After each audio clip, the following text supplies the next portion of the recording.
Hello and welcome. You are listening to Pint-Sized Therapy, where we explore all things related to mental health healing, personal growth and development, emotional wellness, and the human experience in pint-sized bites. I am your host, Dr. Aletha Clark, a licensed psychotherapist, certified hypnotherapist, and master addiction counselor, and I am happy to have you here with me today as you embark on your mental wellness journey. While I appreciate you tuning in, don't forget this podcast is informational only and is not a substitute for seeking out your own mental health counseling with a licensed professional. So join me as we jump into today's episode.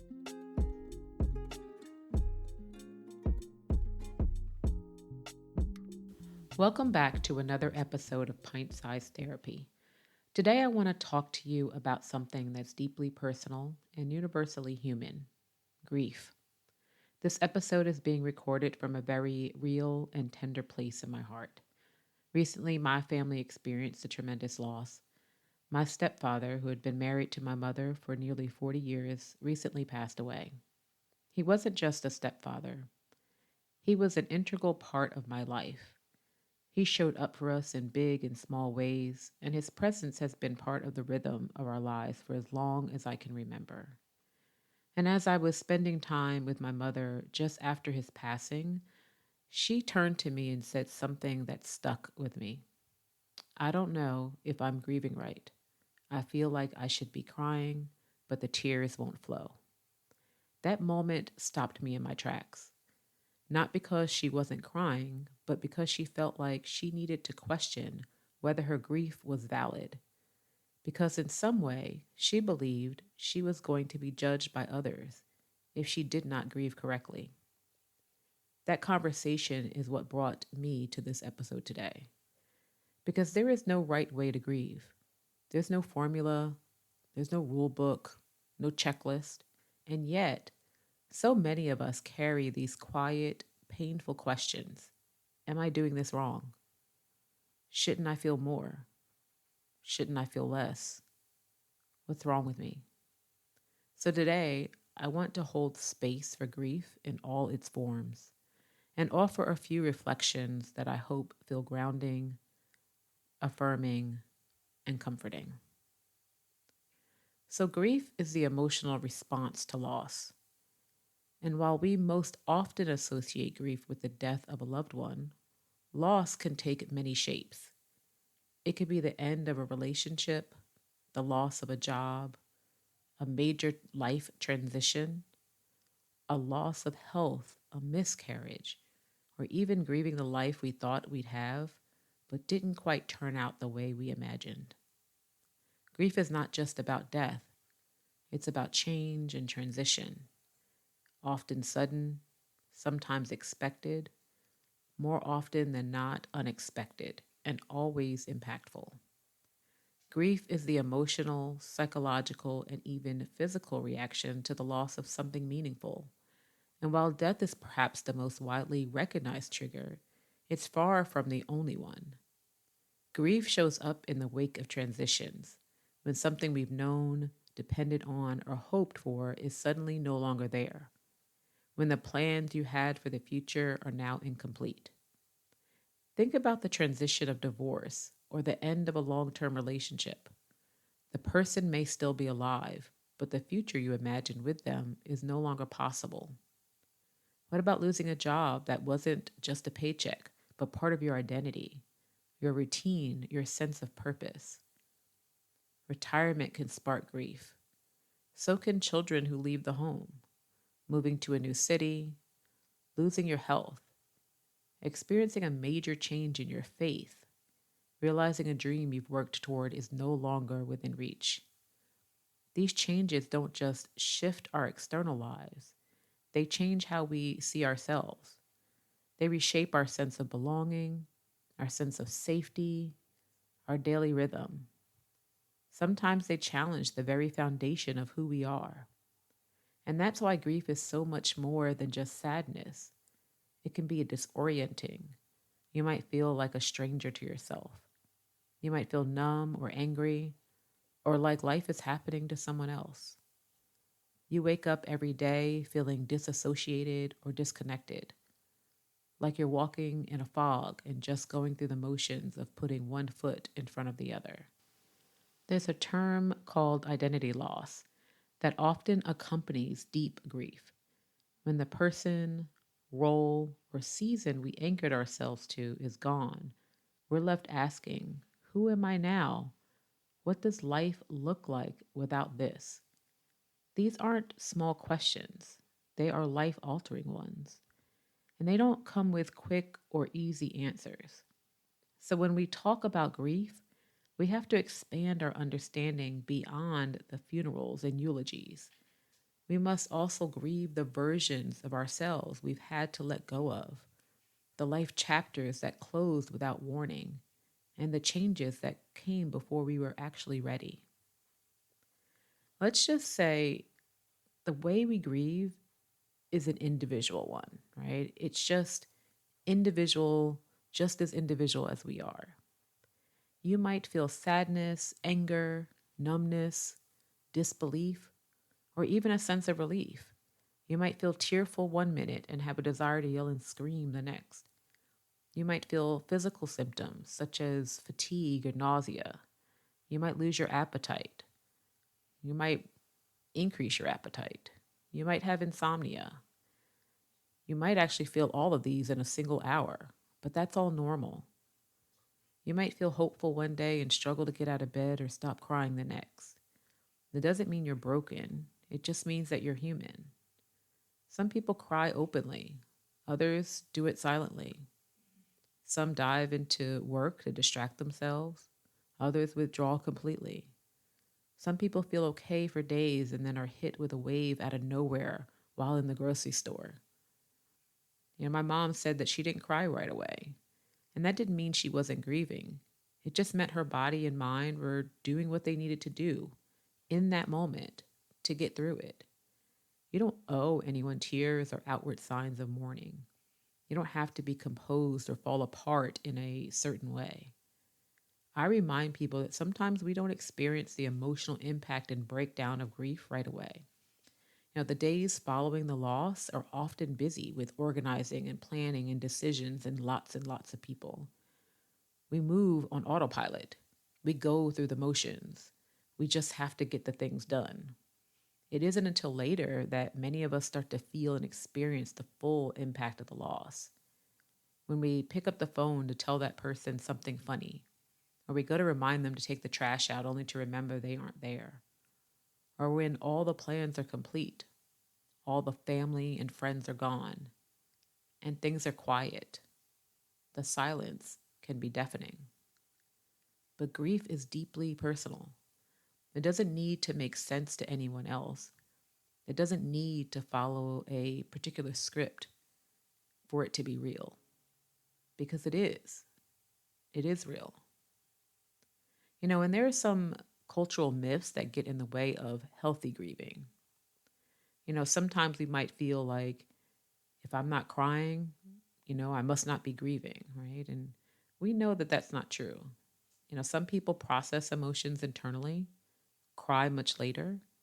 Tears aren't the only language of grief. There's so many more emotions that we can experience when we are grieving.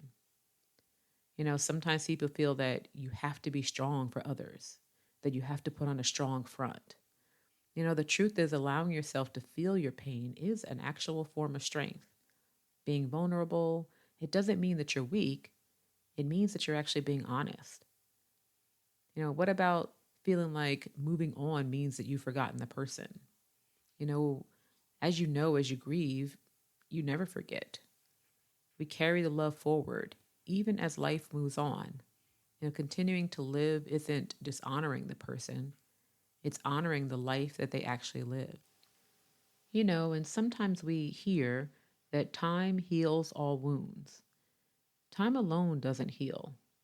It's actually what we do with that time, the support that we seek, the rituals we engage in, the space we give ourselves.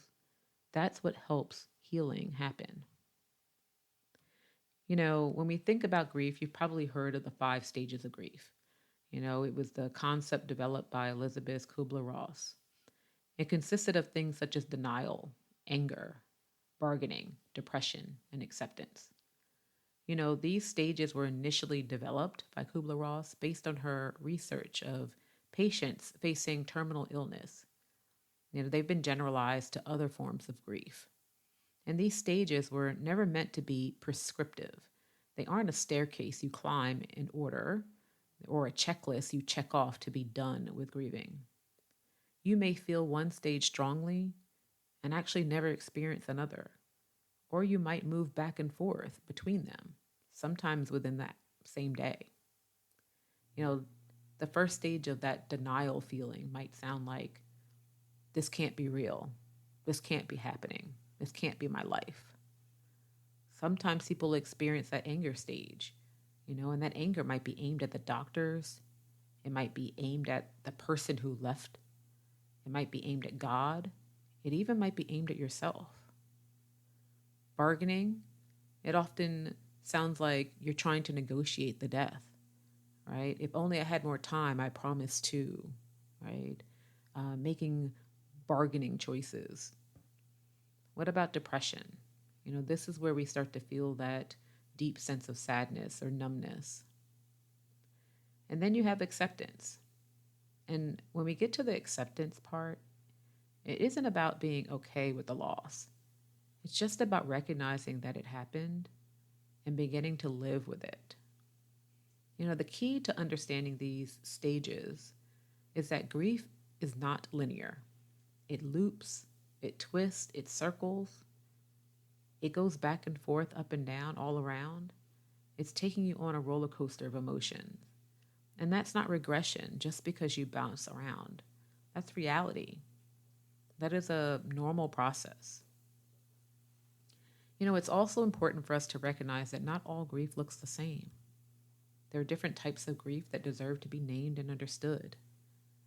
Sometimes we experience anticipatory grief, and this happens before the loss, especially when we are anticipating that we are losing someone.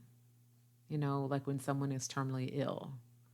Sometimes we start to grieve what is about to come. It can also happen in relationships when we start to realize that the relationship might be coming to an end. We start to grieve it ahead of time before we've actually officially lost it. Sometimes people experience disenfranchised grief. This is when your loss isn't publicly acknowledged. It's like losing a pet, having a miscarriage, or the death of someone who you're not maybe supposed to be close to. Disenfranchised grief is something that maybe the public doesn't see as grief. It doesn't see as loss. One of our last types of grief is ambiguous grief. And this happens when there isn't an opportunity for any closure. Like for a person who might be experiencing dementia, someone who is lost in active addiction, incarceration, or just general estrangement. The person might be physically still there, but emotionally or psychologically gone. And this doesn't feel like it's ever to the point where you can get some satisfactory closure to it. Recognizing that there are different types of grief can help you make sense of what you're actually feeling or why it may be hard for others to understand your pain. Overall, there's really no fix for grief, right? But there are ways to hold it more gently and compassionately. So here are a few kind of reflections and practices that you might be able to engage in to work through grief. Name what you're feeling. Sometimes just saying that I'm feeling numb or I miss them is a start. Language gives form to the formless. It helps the start to at least make some sense. Make space for your emotions without judgment. Let yourself feel angry or peaceful or confused. You don't need to explain your feelings to anyone. Find rituals that comfort you.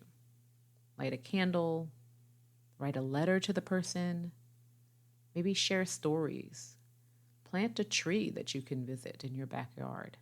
Create something in their memory. Lean on your support system. Talk to people who can sit with your grief and not actually fix it. Sometimes we just need someone to say, I'm here. And sometimes we just need to be able to, share some stories about that person. Consider therapy or a grief group, especially if your grief feels heavy or isolating. You don't have to carry it alone. Find a licensed psychotherapist or a local or even online grief group. And allow joy and laughter when it comes. Don't avoid it. Don't feel like you have to suppress it. Feeling joy doesn't erase your love or your loss. It just means you're still living. And that's something your loved one would want from you. So, grief isn't a wound that ever fully heals. It's something we learn to carry. It's like a scar that softens over time, but never completely disappears. Grief is part of what it means to be human in a world where nothing stays the same forever. But naming it, honoring it, and giving it space, that's where healing actually begins. As for me and my family, we're still walking through it. Some days might feel a little bit surreal. Some days it hurts sharply. Some days we laugh at a memory that catches us off guard, or all of it. All of it is part of that process. So if you're grieving, know this. You're not alone. You're not doing it wrong. Your grief is actually valid in whatever way it actually shows up for you. And healing doesn't mean forgetting. It means honoring. It means remembering and learning to love through the loss. I want to thank you for letting me hold this space with you today.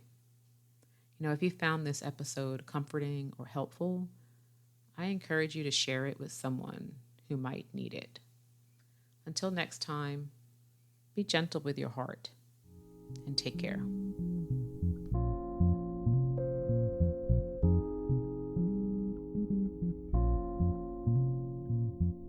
As always, thank you for joining me today on Pint-Sized Therapy. If you found this conversation meaningful, I invite you to leave me a comment, like, subscribe, and share with your family and friends.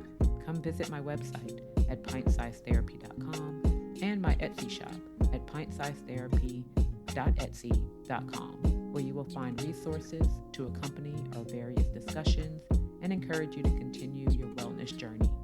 Once again, I am Dr. Elisabeth Clark. Until next time, remember to protect your peace and take care of your mental health.